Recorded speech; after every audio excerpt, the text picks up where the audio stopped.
Good day, and we are back with more Call of Duty. Now here we can skip the story just because you guys can't hear it, and I don't want to riff it, just because that seems a bit silly. The thing is, I will skip the cutscenes for this particular Let's Play because you're here to see me play the game, and if you want to see a long play, there are plenty of those on YouTube. It's to hear me yabber on. Oh yeah, probably should listen to the guy, even though I already know it's good. Okay, so we got a BAR and a Thompson. This is not what we call realistic, because BARs are fucking heavy. What's funny about... Yeah, I'm talking through it. If you want to know what he's saying, read it. Fucking read it. Play the game yourself. Yeah, here we are doing a commando raid, because we are Rangers. Rangers lead the way. But, yeah, the BAR is a fucking heavy gun. I remember my grandfather complaining about that all the goddamn time. So, yeah, the BAR weighs like 1,000,000 pounds, and apparently they always gave it to the shortest guy. Why? Because he'd get tired and that would let them all stop and rest. Now that's pretty clever, actually. But hey, I mean, if you're marching through the fucking forest or wherever, give it to the shortest guy and you can finally sit down and, relax. Because, even carrying an M1 is like 8 pounds or something like that. I've actually held an M1 but have not shot it. And when I held it, it was one of the most beautiful guns of all time, but I do not have the $800 for it. I do not have the $800 dues at all. I am perfectly happy with my SKS. It might be boring, but it is affordable at the very least. I do like the BAR. Now, this actually is supposed to be like the World War I BAR. In World War II, they didn't have the ability to do the slow fire option. What's interesting, though, is these days some internet gun types have been talking about the BAR and talking about how it's crap.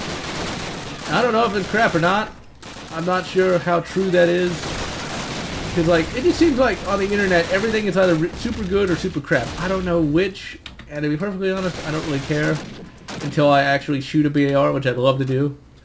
They actually make a semi-auto one, actually. Now, what's funny about this car is this reminds me, there was a PS2 game, an Xbox and PS2 game, called Medal of Honor Frontline, where you could go and sabotage cars. That was really cool. I should review that game one day. But then again, I had to rebuy it for the PS2. But I wouldn't mind doing that, because I like that game. That's another classic game from my youth.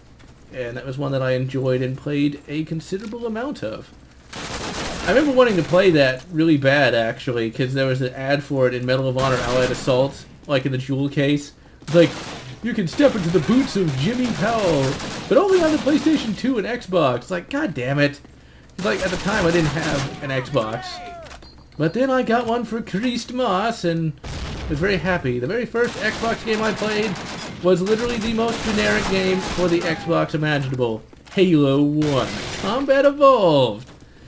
And you know what's funny? Okay, Halo 1. Now, Halo 1 had already been out for a few years by the time I played it. And I really liked it. In fact, I remember asking my mother to get me a Master Chief figurine, and we got one of the last ones. It was 20 miles away or something at a game crazy. I don't think I saw one in Utah. I lived across the street from one, but outside of that, they're all gone here at least. But we got one of those. We got a Master Chief figure. He had the M60 pistol and the shotgun. I still have him. He's in a box right now. But I wanted to play Halo 2 so bad. I was so ready for that game, and then I got it pre-ordered with the metal case. Halo 2. Now that's a game I need to review one day, because Halo 2, I remember even at the time, people thought the campaign sucked. Even me, no friends, GeneralLotz, even I'd heard people saying how shit the campaign was, and the campaign wasn't really shit. It's just, it wasn't what people wanted. They wanted to play as Master Chief, not some split-chin elite. They didn't want to do that. They wanted to play as Master Chief, and that makes sense, because when you play the game, it's why am I not playing as Master Chief?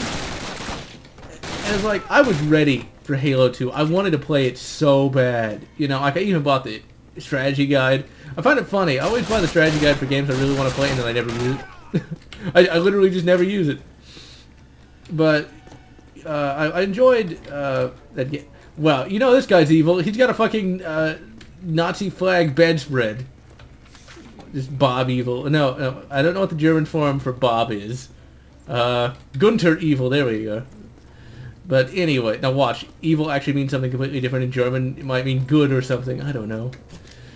Let's see, where are we going? We're trying to find the secret communications room. Da-da-da-da! I need to do a James Bond game. I need to do a James Bond month, but that'd take too much time and effort. But, yeah, you know, Halo 2, couldn't wait to play Halo 2! Spent a shitload of money on that. Well, actually, no, I think my mother got me that game. But, like, you know, I had Halo 2, had the metal case.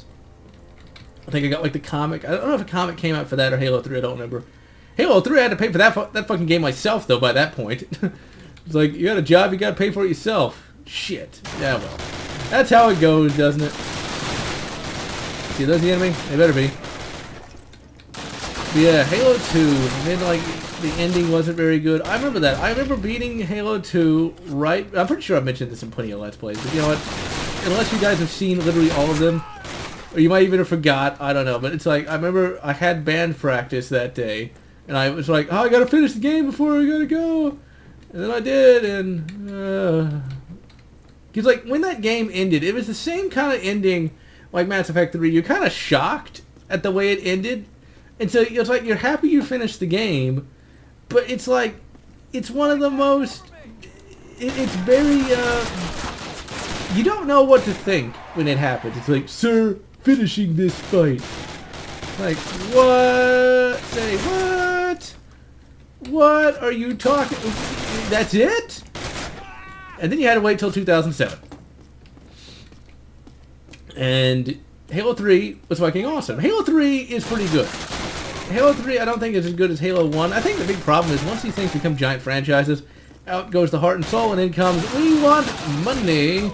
That makes sense. Why would you not want money? Why would you not want dollars, dimes? Run! Get out of the way, idiot! Somebody get out of my way. Get out of my way. Somebody get blown up? No, good. But yeah, they want money. They want to have their new Ferrari, their new aeroplane, you know? But Halo 3 still, I think, held true to what... now, what if I had to just use that and I just shot it all up? But Halo 3, you know, stayed true to what Halo Combat Evolved was, but at the same time, I still feel it was a little less good than Halo 1. Good job. All right, guys, Oh yeah, of course we can't open the door, because... see, back in the day, that was like cool. It's like, oh, you got... The AI actually does something! Oh, the road to hell, ladies and gentlemen, the road to hell is paved with the best of intentions, you know? But hey, you know, they thought it was something cool, they thought it was something new, and, well, little did they know, everything did it. Fucking love the Tommy gun, though. I'd love to have one in real life, but, well, not enough to pay the $800 for that thing. That's the thing, it's like, whatever, it's like, I'd love to have one. It's like, yeah, well, guess what, I'm probably not going to own one, because I don't like to spend lots of money. Because that's just me. It's like, I will buy only things that are practical. Now, like, I remember I came in here when I first played... Shit, I thought I killed him. When I first came in here, I just rushed in here like an idiot and got shot by that MG42. Hitler's buzzsaw. Alright, there's Captain Price with his glorious stash. Now, of course, this is like the... It's not the grandfather or the father of, like, Captain Price. I don't know which. But it's one of them. What's interesting is Captain Price would be pretty much the poster dude, because I don't really call him a boy, but it's like one of the main characters of Call of Duty now. Well, as much as the game has main characters, I suppose, because once again, it is all about the multiplayer. And it is good multiplayer. It's good enough for me just to yabber with my bros, all like two of them, who aren't bros anymore, but whatever. But people play this game religiously. I remember like they came up with like some sort of Call of Duty XP game or something. Like you could pay like $50 a month and like you'd get more XP or something like that. I vaguely remember that because I didn't care then, and well, I wouldn't give a shit now. It's just like, it's so crazy how people just worship this game as though it were a living god, and I have no idea as to why. I mean, these aren't bad games, but like, if I was going to worship a game, I'd worship the great Doom! King Doom, as Mizio once hilariously said. Alright, truck's out front, which means I have to go do it. See, clear away to the extraction point. So like, are we going through here or what? Okay. That's the other thing. It's like this. You still have so much more control of your character. You know, you really truly do. And the other guys really do give this game a sense of seriousness. It's good. It is very good. Don't hate on this game just because the other games are bad. And so I am GeneralLotz wishing you good Doom 2, or whatever makes you happy.